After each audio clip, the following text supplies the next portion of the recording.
Hi everyone, it's Ship Magnet back with another video, training slash tactics. Before I get started, I just wanted to recognize a couple of people. I apologize if I mispronounce your name, but the top two would be Zunumo and Blues. They both, and I guess Pranov too.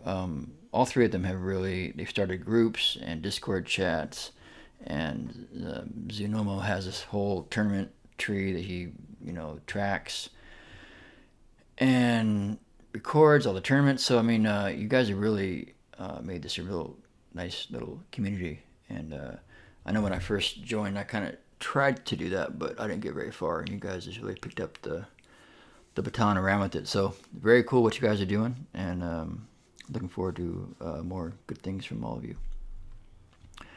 All right, so in this video, I'm going to start with a move that I didn't put in the first one intentionally because I didn't want to show like all my little tricks, but I'm going to put it in this one. It's basically a weave or swerve. This is the best example of it. So let's watch the video. This guy's hiding here. He's going to pop out and try and snipe me, and that's how this thing starts. Watch what my reaction is.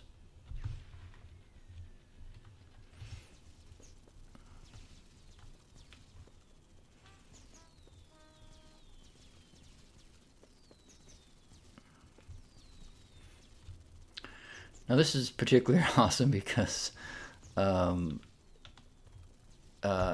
this instance, I fire at him about halfway through my little moves, and I don't think he even notices that I fired at him because he doesn't move at all from when I fire to when they hit. I think he's so mesmerized by my my little dancing that he doesn't even see my bullets.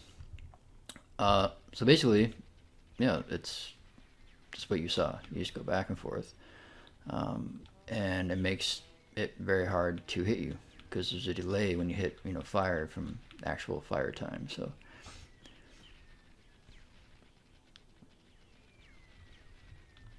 yeah, I don't think you even saw it coming there. So that's it. I mean, I do this. Obviously, it's kind of a one-on-one move.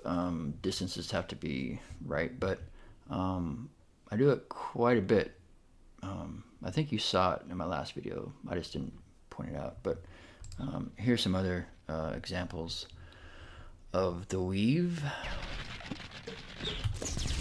So this, I'm fighting against the mixer. We're kind of going one-on-one. There's no flag here to capture. I'm just trying to get in here just on principle. So we're kind of fighting, and you'll see me pull the weave when I go into attack.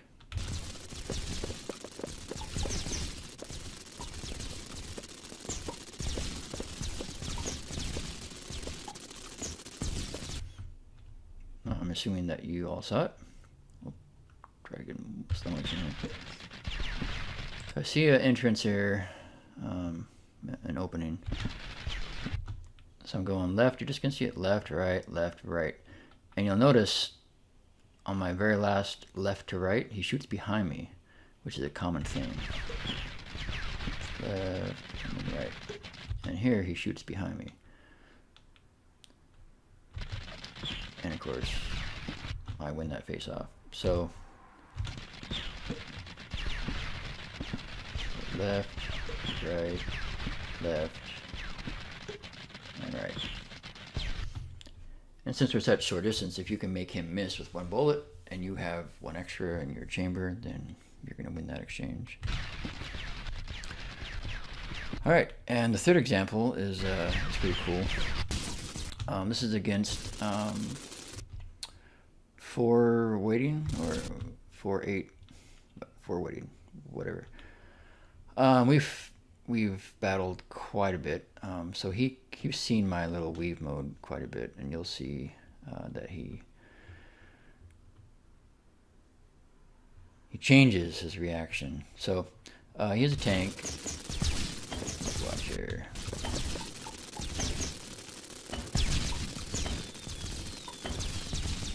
All right, so this is pretty awesome. This is one of my favorite clips too. Look on slow motion. So as we come up, I don't usually recommend shooting exploding bullets because it's dangerous. But in this case, I have 13 seconds, right? I'm in a mad rush. I don't think I have enough time, even if I got there. But I can't stop for anything. So I'm just full force forward. Shoot that. All right, so now we're gonna get into our very familiar left, right, left, right. And like I said, Forwarding has seen this before quite a bit. So first shot is gonna be on my left because I'm going to the right. I immediately start going left to start the weave. Okay, now I'm on this side of the bullet. I'm going to start going back to the right. And that bullet would have gone through there, so I'm on the right side of the bullet again. And he knows about my little weave. So I should be coming out here, right? I went left, right, come out here. But he sees that, changes the pattern, tries to cut me off here. But I see him adjusting, and I make my own adjustments and come out the right side. Wouldn't have made it, except he had a little more reach there. So normal speed.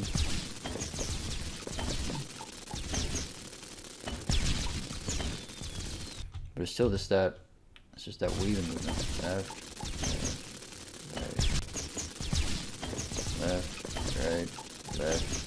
right. Nope. I wouldn't have made it. But that's kind of cool. That was cool to see him change up and then for me to react to his reaction. So anyways, that's the move. I have lots more examples, but I don't want to give everything away. So try it out on the situations where it's advisable. Good luck. All right, this is kind of a practice thing I do sometimes. I just don't shoot at people and just try and shoot the bullets. So try and shoot the bullets to save me. And here's just a few examples of me doing that. It's kind of hard, obviously, but it's doable, and you should get in the habit of shooting down bullets when it's convenient. It's an option that a lot of people don't take. So.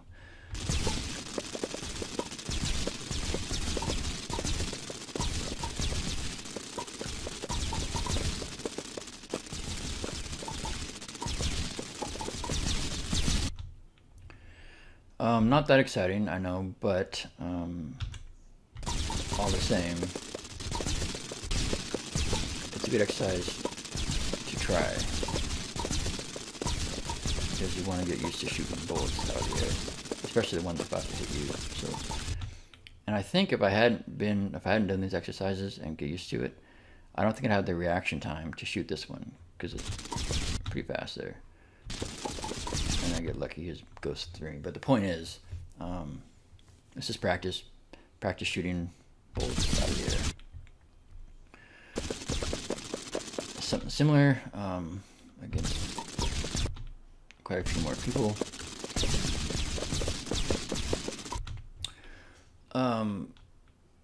A lot of people will fan their shots. I will too. You just kind of do a fan. So you know that you're only going to need to shoot one of those bullets and then go through the gap, which is what I do there.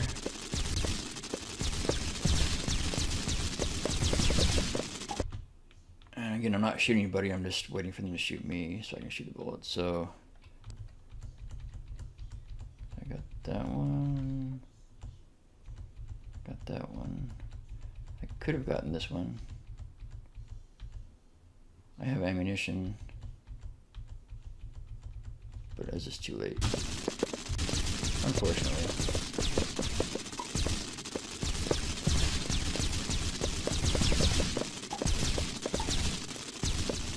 But again, it's just good practice, so you get used to shooting bullets out of the air and good reaction times.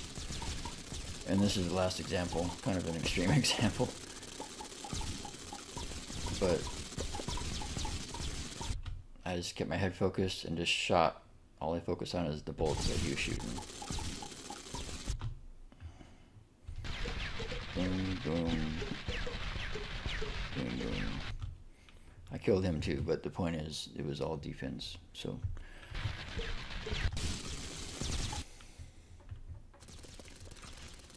All right. The next series are going to go over, I guess I would say, multiple attack vectors, right? I like to attack a position in more than one way, from more than one direction. So it's not difficult to do, but here's some examples of different spots that I can multi-vector attack. So this one is when I want to attack our domination spot. Basically, I'm going to shoot 3 normal bullets up through here, slightly angled. They're going to bounce back, come forward, and by that time, I should be somewhere around there with other bullets. So by the time these bullets make impact with the target area, I will also be firing additional munitions at the same spot. So that's the object anyways.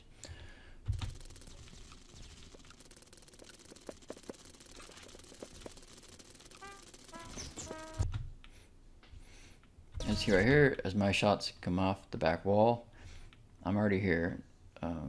I shot here, but I could have shot down. You know, point is we have multiple vectors, attack vectors. So this is one, this is another one, and that's pretty good. 2 directions the ammunition is coming from only one player. So that's kind of the object.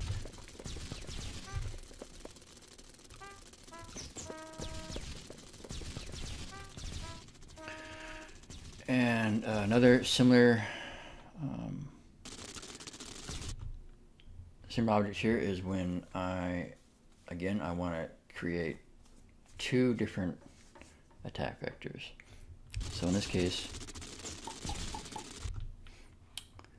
so I see my target. I mean, right, I have a plan already. So, but I'm not even shooting at him. I'm not shooting down there, which is where he's headed. All I'm shooting for is just this curve wall, right? I want to start my attack. So once I see where these bullets are going off the wall, that's my first attack vector. Then I'll continue traveling to the destination where I can provide the second attack vector. So and this worked out great. These bullets just kind of slid off the wall here, and he's obviously in deep trouble. So I have ammunition here. I don't even try and use it until he somehow makes it through that wall of bullets, and then I just shoot him. But point being is that when I come upon the enemy finally, I have 2 different attack vectors. That's one of them, and then what I'm adding there. So yeah, that's how I try and attack every position. It's not always possible, but when it is, it works out great. And I think this is, this is just kind of a demonstration of a possibility here. So shoot off the wall as those are going down, rebounding. I've switched weapons. I now have explosive bullets, and if they're sitting around here, I got 3 bullets coming in plus 2 more. So that's a pretty good attack configuration.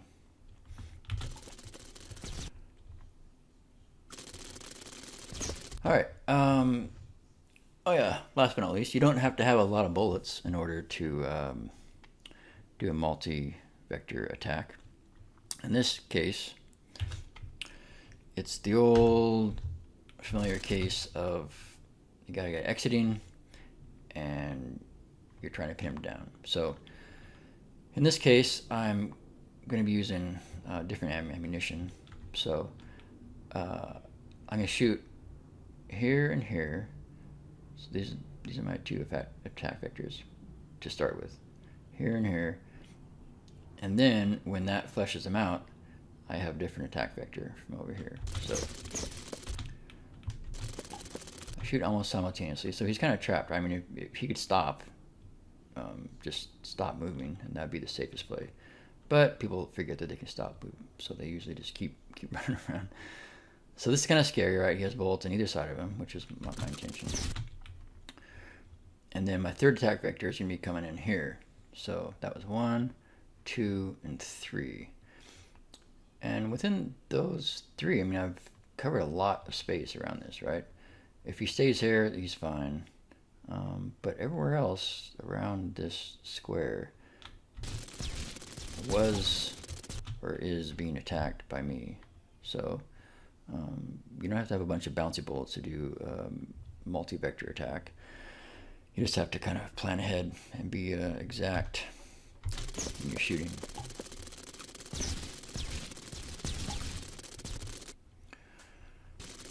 All right, next up is, kind of more target practice. So when you find real long lines in the battlefields, occasionally you want to practice, right? You want to hit those lines because it's those little angles, those long angles that you're trying to hit the guy who's escaping with your third flag, and it's just those moments that you want to be able to take advantage of all the angles that you know about. So in this case, I see this dude here coming down, and I just try and take him out with a couple long shots here. My first try, I barely missed. Second try, missed again. Third try, oh, barely missed. All right, and game's over. But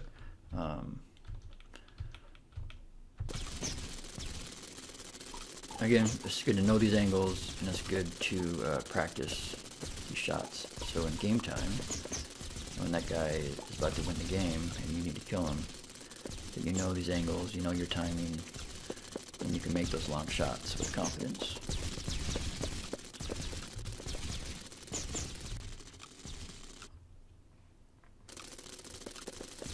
This next is similar. It's just a kind of a power line, or I don't know.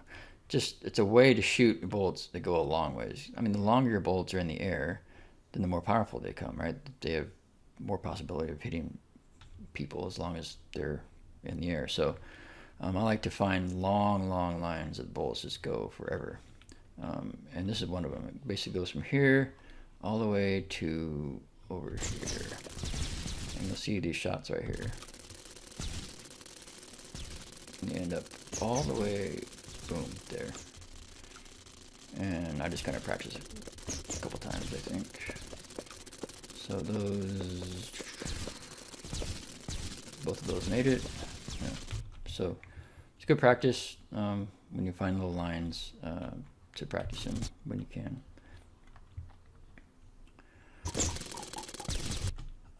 This is another kind of firing line that I like to use.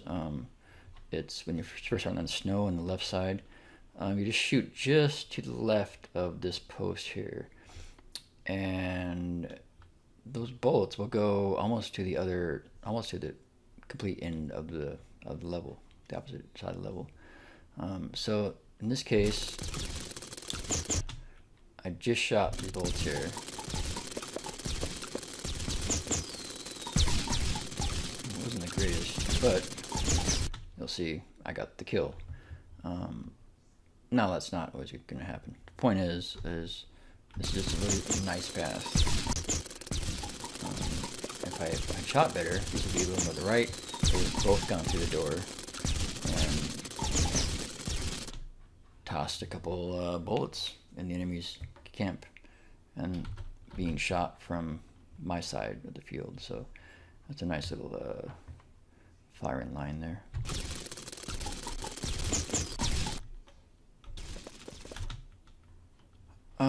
This is, what is this? Okay, so the rest of these, or 3 or 4 of these, I like to attack from behind, right? I like to circle around and get behind the my enemy. Probably, in this case, he probably has the crown. It's unexpected. It makes them fight down instead of up, which is different. People are not used to it, and you know, it puts them between hopefully me and my teammates who are attacking from below. So these are all just examples of me circling around and attacking from behind. Some are successful, some aren't, but you'll see that overall I tend to have a lot of great opportunities versus if I was just powering down the middle like everyone else. So now you know what's going on. I'm screwing around here. He's down here somewhere.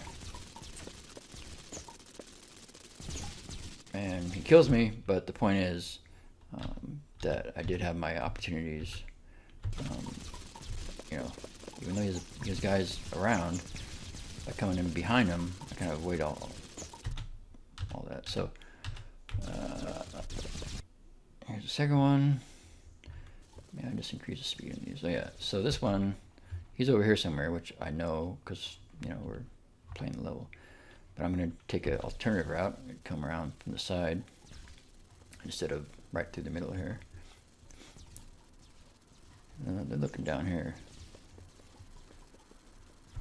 So I die here pretty quick because I just don't play very well here. But point is you know I have you know the crown with one dude. That's a pretty good setup.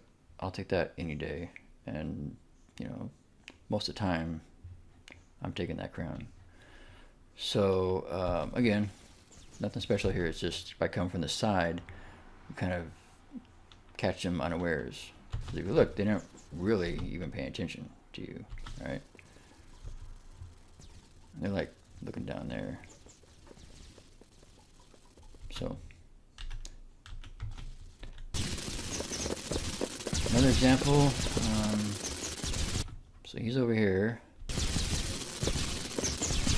I'm not even gonna go over there. I'm gonna go the opposite direction.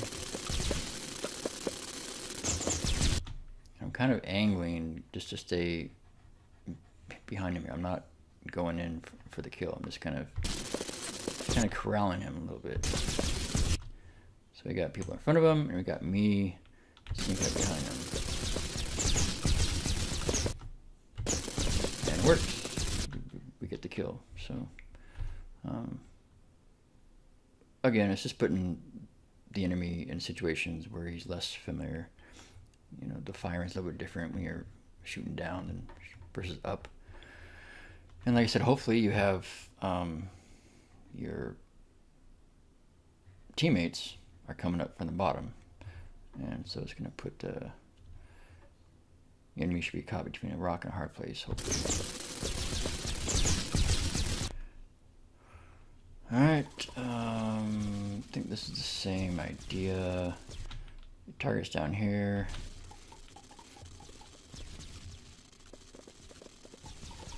And it just shows that, you know, you can flush him out, and again, he has people in front of him and behind him attacking him, so it's very hard for him. I think this one I can just speed it up because I go all the way around. All the way around. Alright. So I don't think I kill him here either. Yeah. But the point is that by coming all the way around, I have a great opportunity to kill him. I have 1-on-1. So, you know, he should be dying here. He didn't. But the point stands. Coming over from an unexpected area. I'm shooting across their own spawn. I mean, it's kind of unexpected, to say the least.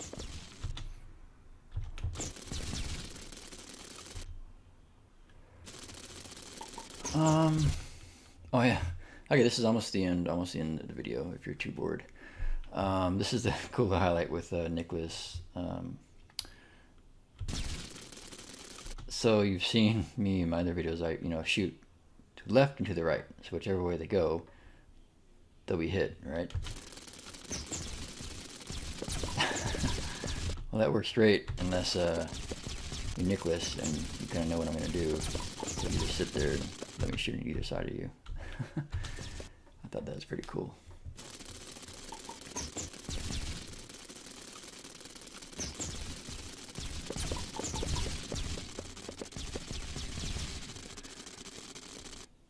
And I think, last but not least, oh yeah, this is a little movie thing, but it's pretty sweet.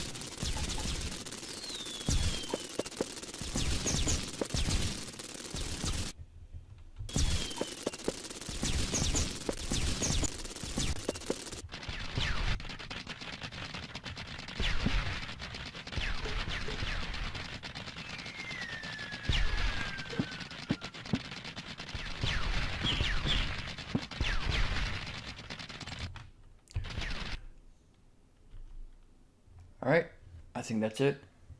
Thanks for watching. Hope you learned something. I'll probably put out a video, I don't know, every month or so, just when I have enough clips and interesting things to show. But I hope you enjoyed it. See ya.